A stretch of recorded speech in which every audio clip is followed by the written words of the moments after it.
Welcome back students. So what we are discussing today? We are discussing creation of predictive parsing table.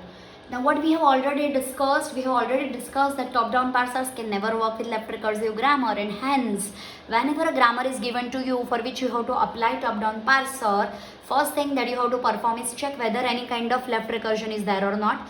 After that, for applying the parsing algorithm, you have to create parsing table. For creating parsing table, you have to calculate first and follow. So using those first and follow values, you have to create the parsing table.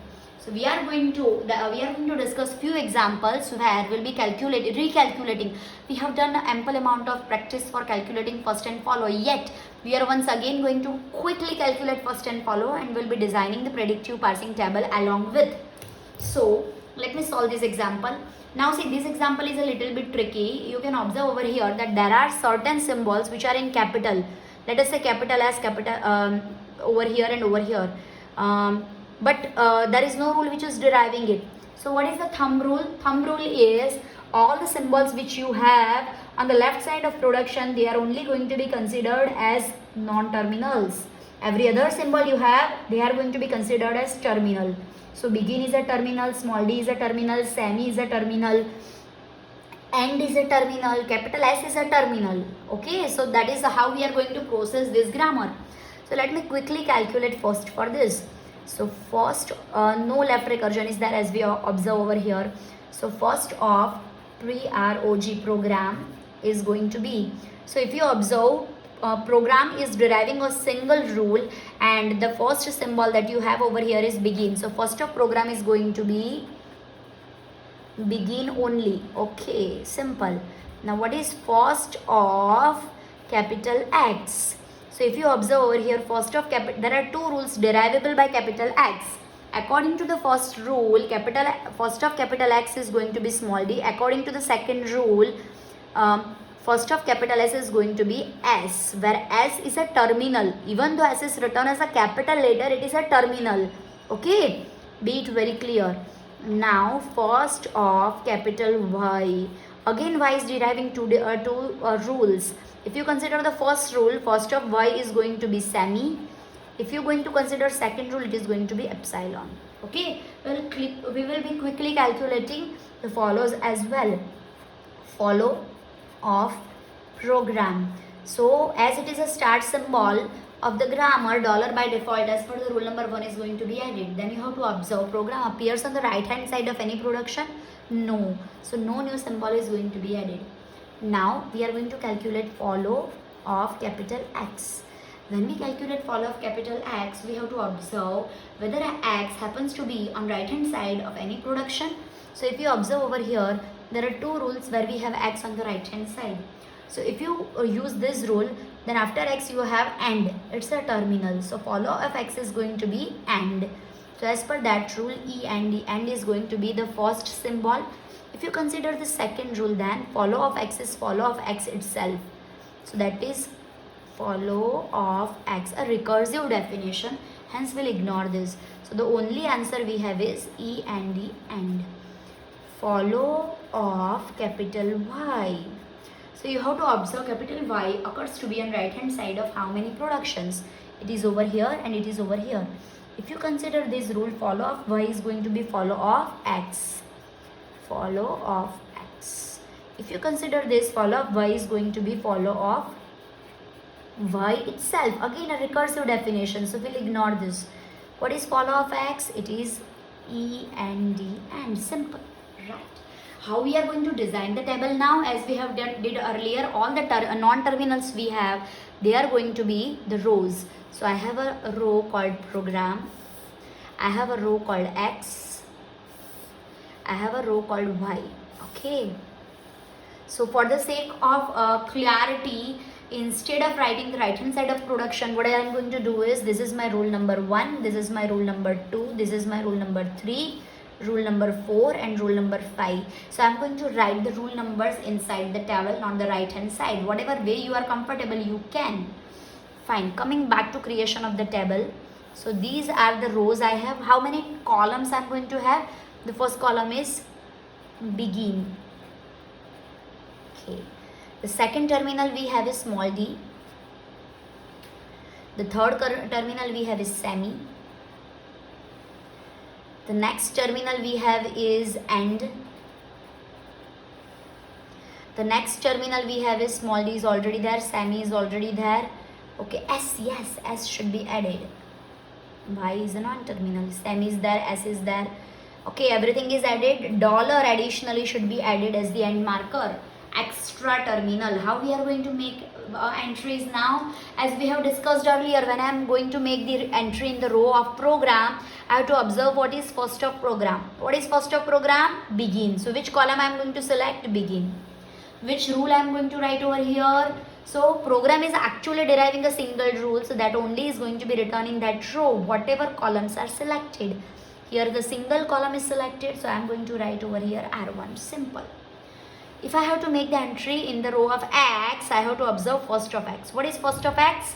Small d and S. So which columns I will select? Small d and S. What I am going to write? If capital X derives a single rule, that single rule will be written both the places. If it derives multiple rules, you have to observe the start symbol of each and every rule for making the entries. So capital X derives, in the first rule the start symbol is D. So in the column of D, that rule is going to be written. The second rule start symbol is S. So that is going to be written in the column of S. See, making entry is so simple. Moving ahead. For making the entry in the row of Y, we have to observe what is first of Y. It is semi and epsilon. So for semi, the column of semi is going to be selected, but epsilon has no column. So what we are going to do for epsilon, as we have discussed earlier, whenever you have epsilon in first of any non-terminal, what you have to do? You have to observe the follow of that non-terminal. What is follow of that non-terminal? AND. So AND is going to be selected. I am going to select that in a different way, so we know which entry should be made here.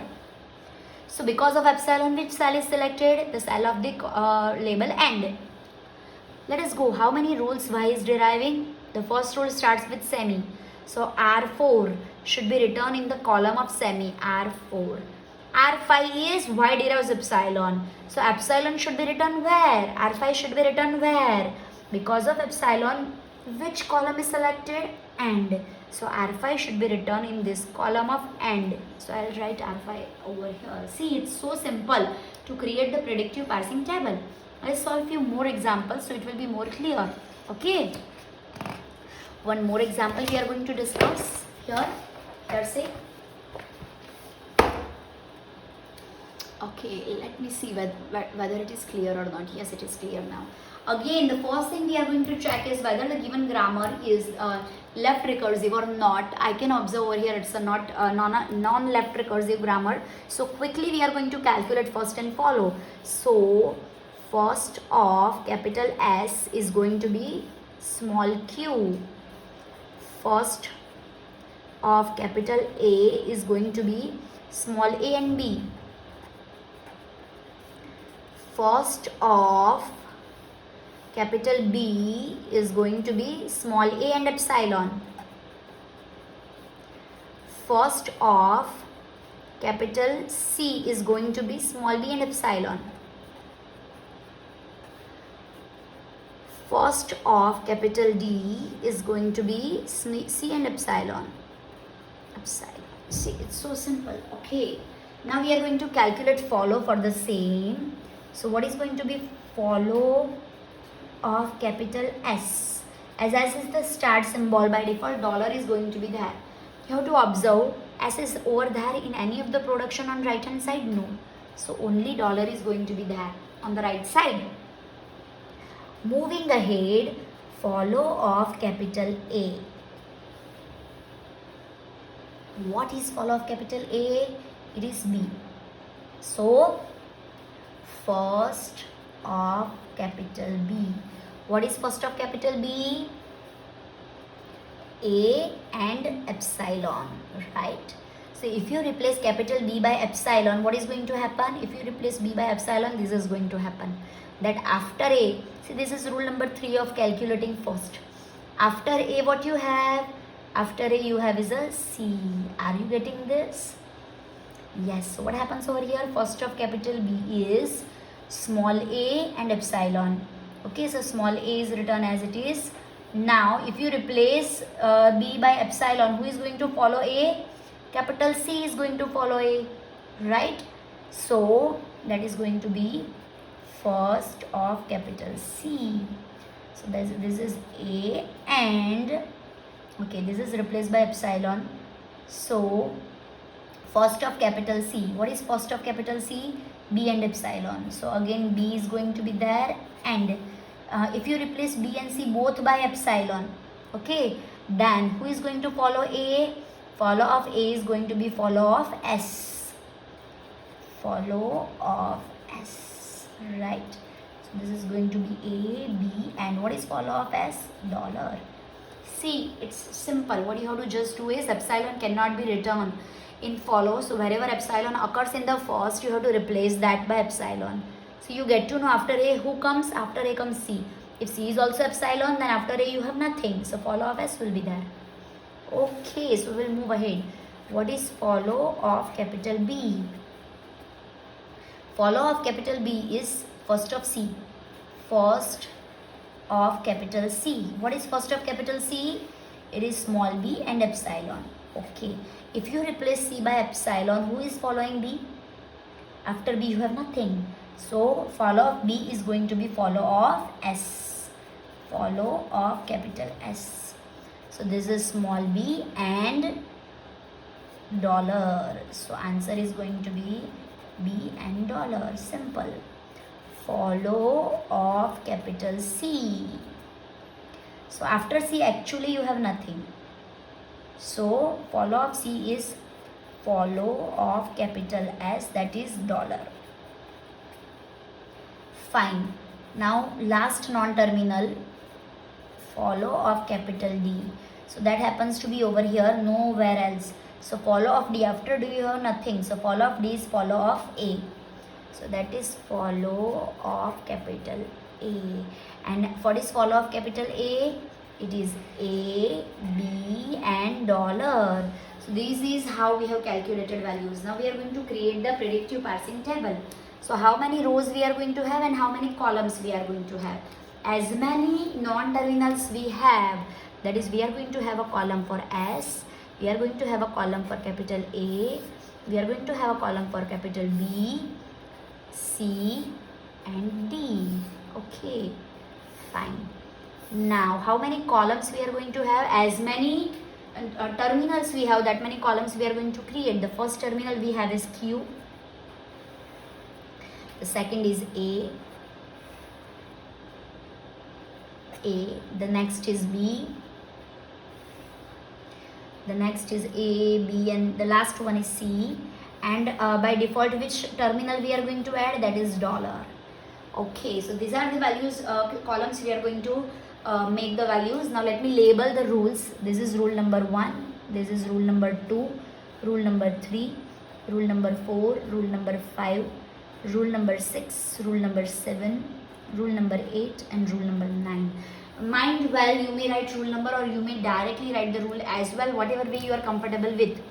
If you need to make the entry in the row of capital S, you have to observe what is first of capital S. It is A. So only column which I am going to select is, it is Q. So the only column I am going to select is Q. There is a single rule derivable by S, so I am going to write R1 over here. If you need to write down the entries in capital A, you have to observe what is first of capital A. First of capital A is A and B. So I am going to select the column of A and column of B. So rule number R2 should be, R2 starts with A, so it will be written in the column of A. The next R3 starts with small b, so it will be written in the column of small b. See, it's so simple to write the values. Moving ahead, for first of B, we have A and epsilon.